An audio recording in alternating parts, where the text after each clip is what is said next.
Hi, I'm Liesl de Priya, a professional manager within the standards team at IRBA and Secretariat support for the Committee for Auditor Ethics. In this IRBA Code update, we're looking at the revised IRBA Code published in November 2024. It replaces the April 2023 version and brings in key changes, like updates to the definition of engagement team and group audits, listed entity and public interest entity definitions, plus some important technology-related revisions. In the latest revisions to listed entity and PI, the IRBA has set three baseline PI categories. These include publicly traded entities, including listed entities, deposit-taking institutions, and insurers. The IRBA has refined the IRBA baseline PI categories and identified South Africa's specific mandatory PI categories, considering local laws and regulations. Additionally, the firms are required to consider treating other entities as PIs, considering the overarching objective of PI in the IRBA Code.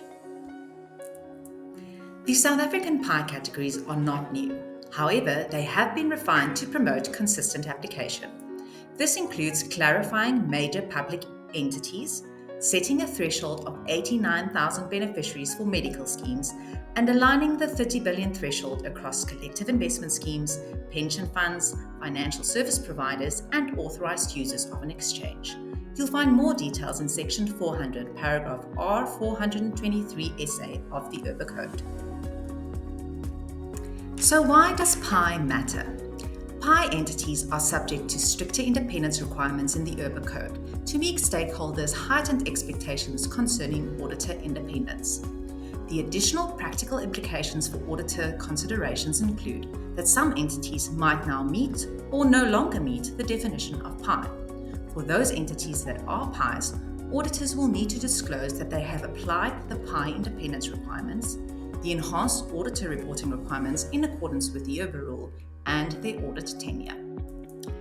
Technology-related amendments to the IRBA Code include emphasizing the need for sound judgment in complex situations and keeping relevant parties informed of risks, highlighting scenarios where technology use might threaten compliance with the fundamental principles, and introducing new independence provisions for providing, selling, reselling, or licensing technology, and clarifying what constitutes IT system services.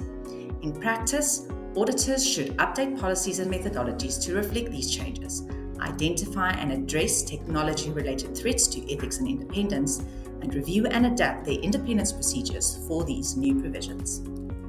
Looking forward, the IRBA Code should be read alongside any subsequent amendments as of their effective dates. On 1 July 2025, the new Section 380 kicked in. It sets out ethical expectations for tax planning, requiring that tax arrangements must have a credible basis in law and be assessed for perception by the authorities and the public. Additionally, auditors must communicate any uncertainties and, if needed, advise caution or even step away from the engagement to maintain professional integrity. The Committee for Auditor Ethics is currently in the process of evaluating the new international ethics standards for sustainability assurance for adoption in South Africa. The ISA was published by IRBA in early 2025, and South African localizations were exposed for public comment in June and closing in August. CFAE is now reviewing feedback and aims to recommend the adoption of the localized ISA alongside ISA 5000 in early 2026. So where can you find the IRBA Code? The IRBA Code is available on the IRBA webpage under Guidance for Registered Auditors Ethics.